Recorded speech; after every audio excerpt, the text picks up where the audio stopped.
सुप्रभात प्यारे विद्यार्थियों, कैसे हो सभी। आशा करती हूँ कि सभी अपने घर पर अच्छे होंगे।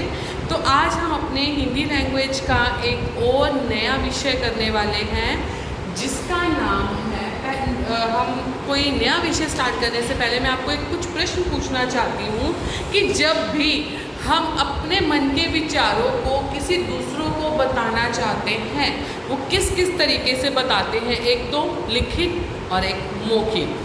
लिखित में जो दूर बैठे हैं लोग उनको किन तरीक़ों से हम अपने विचार उनसे हम अपने विचारों को बताएंगे या साझा करेंगे अपने विचारों को। किससे? पत्र से, या आजकल तो आपके पास फ़ोन में मैसेजेस चल रहे हैं व्हाट्सएप वगैरह पे, है ना। तो ऐसा ही हमारा एक हिंदी लैंग्वेज का व्याकरण का एक विषय है पत्र लेखन। पत्र लेखन क्या होता है? आज जो ये फ़ोन आपके जो चल रहे हैं उससे पहले एक चिट्ठी पत्र होता है था जिसमें कोई भी घर की अच्छी खबर बुरी खबर उस पत्र पर लिखकर उसका पूरा एड्रेस लिखकर उस पर भेजी जाती थी। पर पत्र हमारे दो प्रकार के होते हैं। सबसे पहले मैं आपको बताना चाहूँगी कि पत्र लेखन क्या है। पत्र लेखन एक कला है। क्यों? क्योंकि इसको सही तरीके से लाइजे से सही क्रम के अनुसार पहले क्या लिखना है, फिर क्या लिखना है, फिर क्या पूछना है, अंत में क्या पूछना है और सबसे अंत में आपने क्या लिखना है, ये सब हमें ध्यान में रखना पड़ता है। आजकल मोबाइल और इंटरनेट के युग में पत्र लेखन का जो प्रचलन है बहुत ही कम हो गया है, किंतु आज भी जीवन में इसका बहुत बड़ा महत्व है। यह संदेश भेजने और प्राप्त करने का सबसे सरल साधन और सस्ता साधन है। तो इसके द्वारा पत्र लेखन हम पत्र इसलिए लिखते हैं ताकि हम अपने दूर बैठे रिश्तेदारों से, दोस्तों से अपने मन की बात को एक दूसरे के साथ बांट सके। तो पत्र लिखते हुए हमें कुछ बातों का ध्यान रखना पड़ता है। जो पत्र हम लिख रहे हैं उसकी भाषा सरल और स्पष्ट होनी चाहिए, ज़्यादा बड़ा नहीं होना चाहिए पत्र। जो आप कहना चाहते हो वो एक छोटे रूप में आपको लिखना चाहिए। पत्र संक्षिप्त होना चाहिए, यानी कि ज़्यादा बड़ा नहीं लिखना है। पत्र लिखने का मूल उद्देश्य उसमें स्पष्ट होना चाहिए। जो बात करने के लिए आपने पत्र लिखा है वो ज़रूर लिखी होनी चाहिए। पत्र का सुंदर होना चाहिए और स्पष्ट होना चाहिए। विराम चिन्ह का पूरा प्रयोग किया जाना चाहिए। और आगे आता है पत्र। हमारे पास पत्र कितने प्रकार के होते हैं? दो प्रकार के होते हैं, औपचारिक और अनौपचारिक।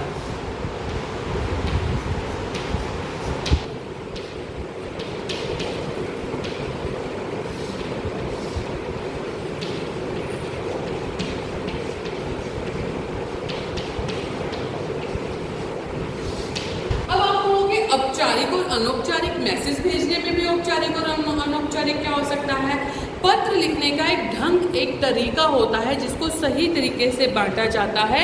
औपचारिक पत्र में आता है बेटा जब हम किसी अपने अधिकारी, अध्यक्ष या बड़े किसी प्रिंसिपल से बात करने के लिए या उनसे कुछ मांगने के लिए हम पत्र लिखते हैं और वो औपचारिक पत्र में आते हैं। जैसे कि हमें एक दिन की छुट्टी चाहिए, घर में कोई ज़रूरी काम पड़ गया है, या हमारी फीस माफ़ की जाए, या हमारा जुर्माना माफ़ किया जाए, या फिर किसी वन अधिकारी को लिखना है कि हमारे घर के आसपास कूड़ा करकट बहुत हो गया है और जगह भी बहुत खाली है। हम आपसे बेनती करते हैं कि हमारे घर से हम आपसे निवेदन करते हैं कि हमारे घर के आसपास पेड़ लगाए जाएं और सुरक्षा का पूरा प्रबंध रखा जाए। और या सफाई कर्मचारी को भी कर सकते हैं कि यहाँ की सफाई नहीं हो रही है, उनके अध्यक्ष को हम कोई भी पत्र लिख सकते हैं कि हमारे यहाँ की सफाई करवाई जाए। मतलब कि जो हमने किसी को रिक्वेस्ट करनी है, कोई भी बड़े अधिकारी को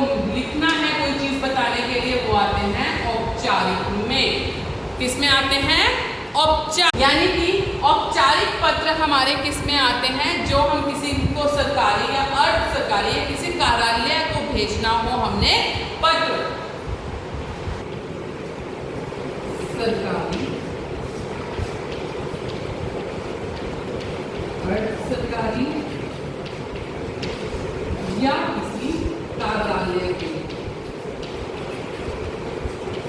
ठीक है। फिर आता है हमारा अनौपचारिक। अनौपचारिक पत्र में होता है जो हम अपने रिश्तेदारों, सगे संबंधियों को लिखते हैं।